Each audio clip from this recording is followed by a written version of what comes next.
Bonjour et bienvenue dans la 4e partie déjà de la mini-série Les arguments tout pourris qu'on reproche généralement aux scientifiques. Aujourd'hui on va parler du fameux argument « Les scientifiques sont aux mains des lobbies ».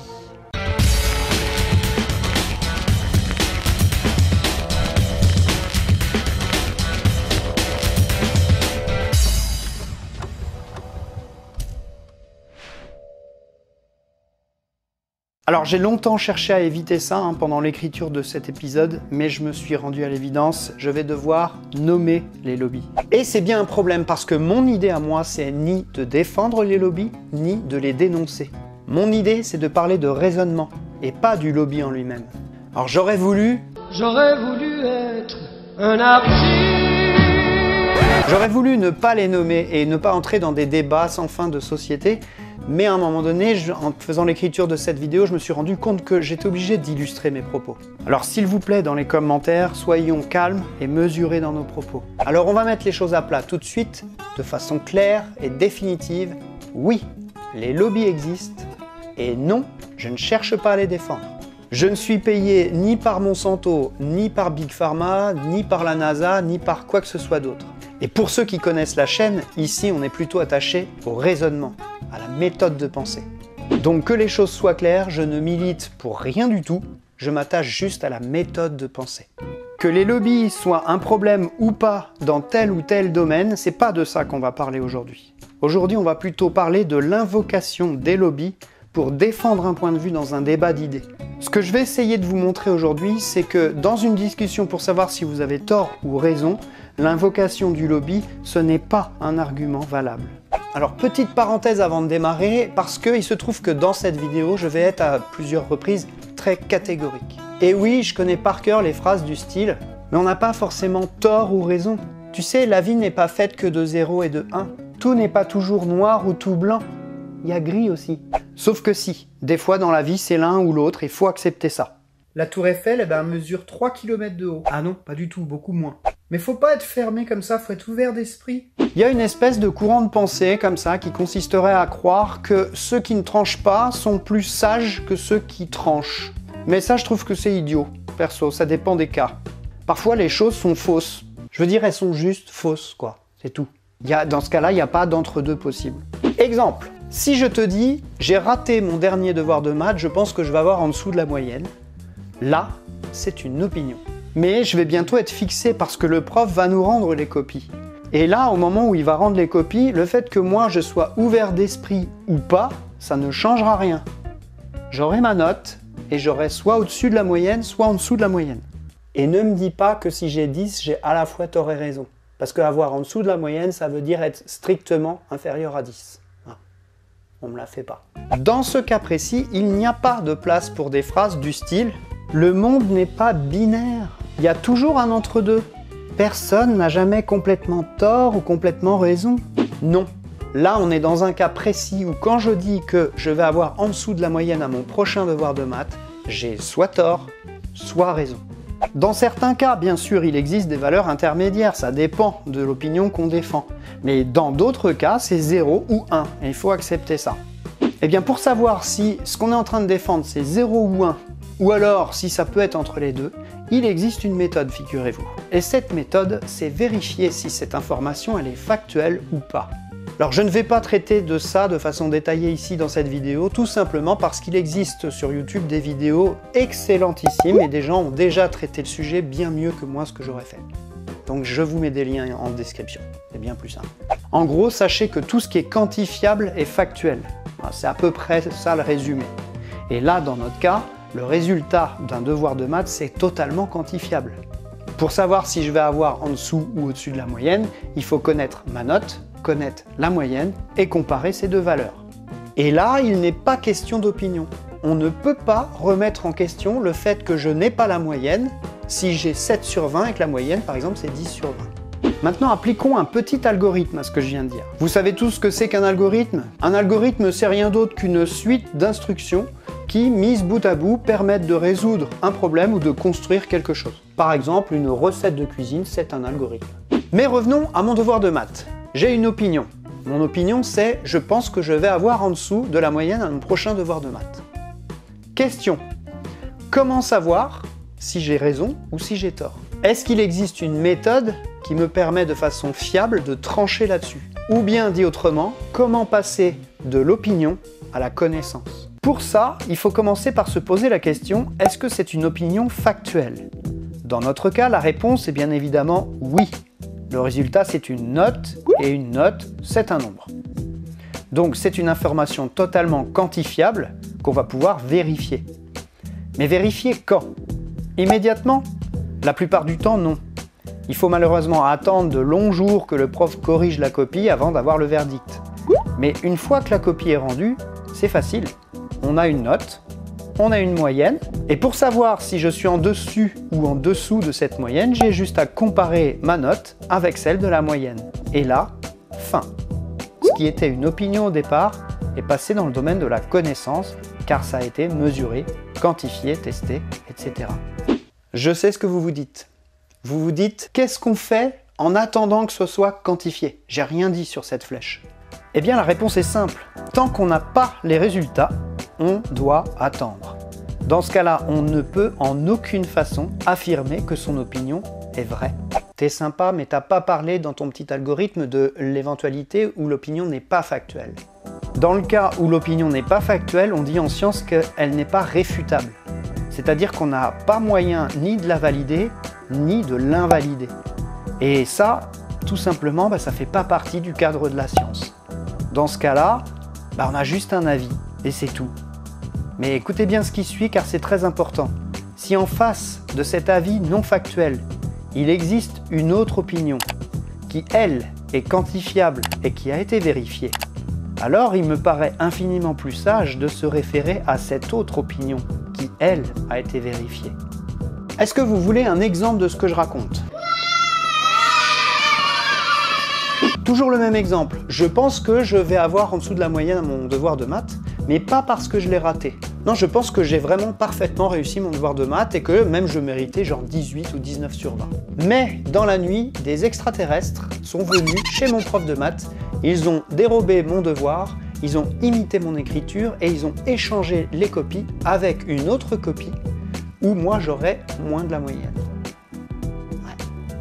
Et ils en ont profité pour effacer ma mémoire, pour que je ne me rappelle pas moi-même ce que j'avais écrit. Cette opinion, bien sûr, n'est pas factuelle. On ne peut pas apporter une preuve tangible de ce que j'avance. Et je pourrais toujours, à chaque mauvaise note de ma part, invoquer ce phénomène.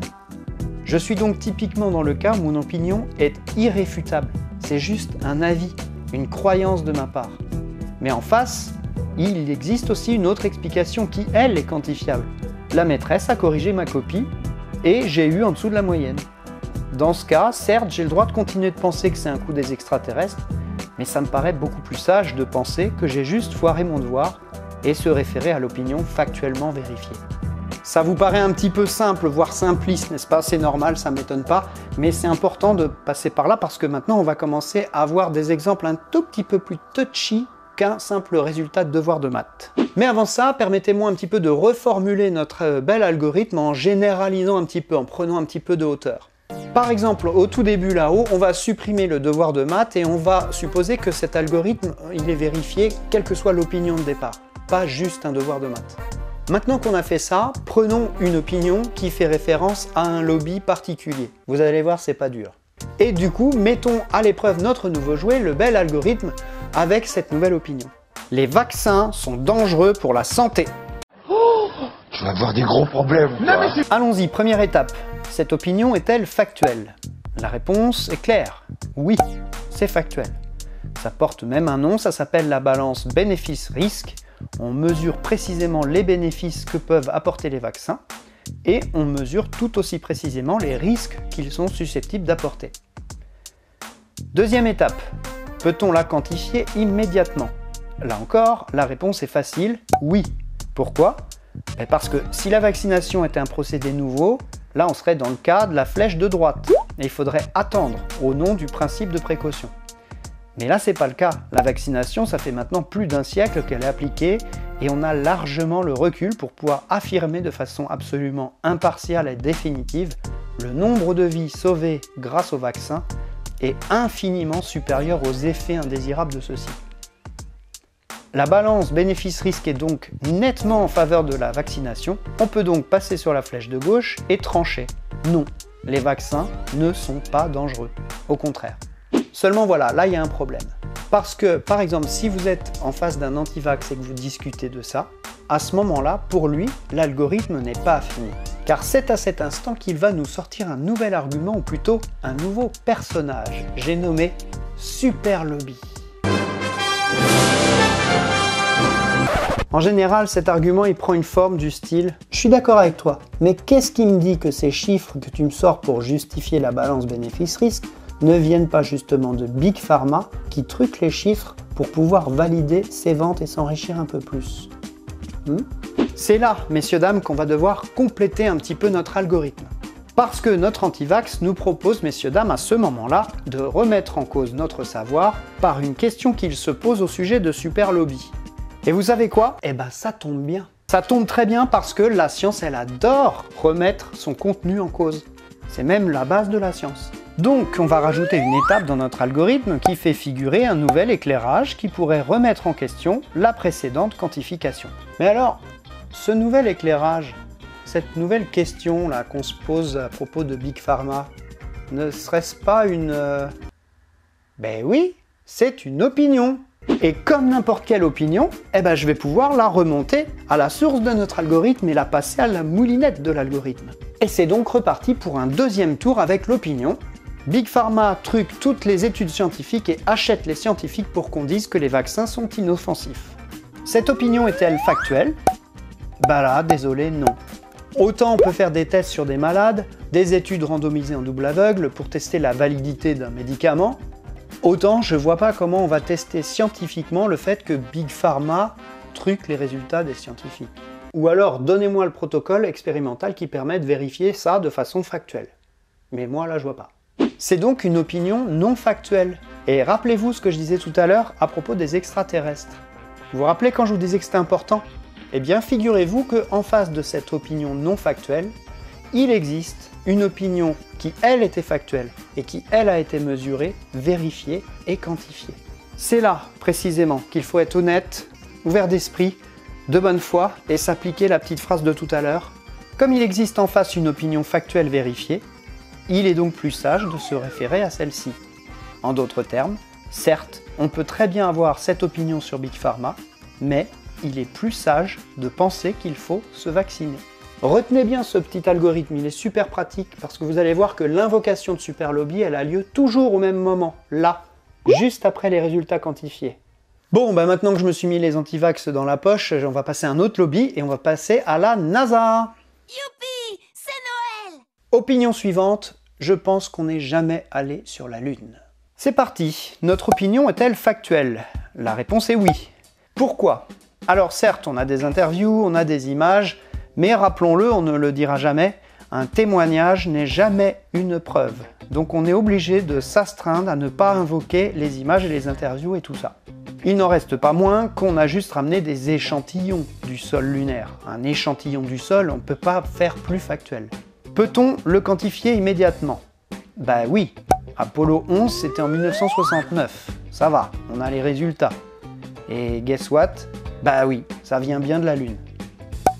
Résultat, l'opinion qu'on avait est fausse et l'opinion contraire passe dans le domaine de la connaissance, c'est-à-dire oui, l'homme a bien marché sur la Lune.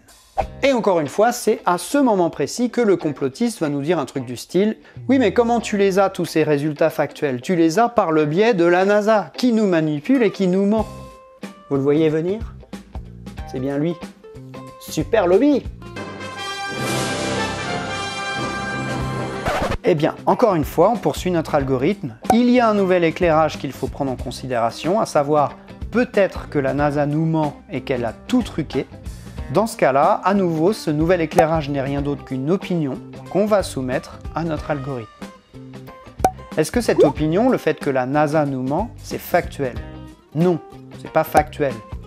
Par exemple, si la NASA nous dit qu'il y a eu 27 décollages entre janvier et février 2009 en partance pour l'ISS, ça, c'est une opinion factuelle et vérifiable. Mais la NASA nous ment, c'est trop vague pour être considéré comme une opinion factuelle. C'est donc un avis qui se retrouve encore une fois en face d'une autre opinion qui, elle, est dans le domaine de la connaissance, car elle a été testée par ailleurs et les résultats de cette quantification sont fiables. Oui, l'homme a bien marché sur la Lune. Ce qui est cool, c'est qu'on peut jouer à ce jeu de l'algorithme avec n'importe quelle opinion qui fait intervenir les lobbies. Et on parle des ondes Wi-Fi? Opinion.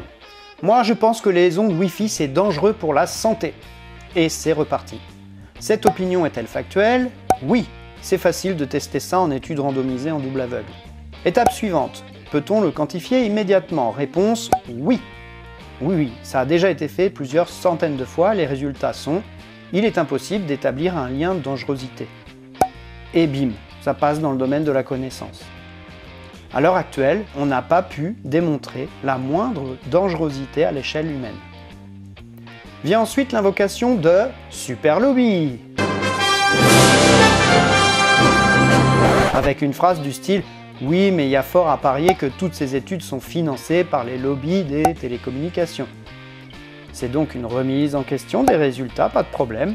Retour au début de l'algo.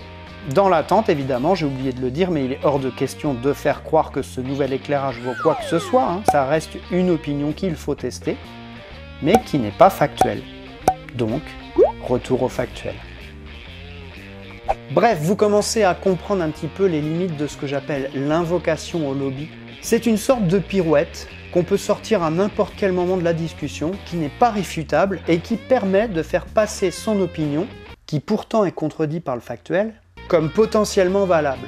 Encore une fois, comprenons-nous bien, le but de cette vidéo n'est pas de dire que les lobbies n'existent pas ou de dire que les lobbies sont une bonne chose ou une mauvaise chose. Hein? Vraiment, j'insiste. Le but de cette vidéo, c'est d'essayer de vous montrer que invoquer leur existence, ce n'est pas un argument. Alors pour vérifier que notre algorithme marche bien, on peut aussi s'amuser à le tester sur des cas complètement ridicules et regarder si ça reste valable. Opinion. Moi, je pense que manger bio rend gaucher. Est-ce que c'est une opinion factuelle? Réponse, oui. Il est facile, encore une fois, avec des études randomisées en double aveugle, de vérifier de façon factuelle cette opinion. Au passage, vous l'avez entendu beaucoup ce terme randomisé en double aveugle. Si ça ne vous est pas familier, c'est que vous n'avez pas assez traîné sur la chaîne Hygiène Mentale, et ça, je ne peux que vous le conseiller. Étape suivante.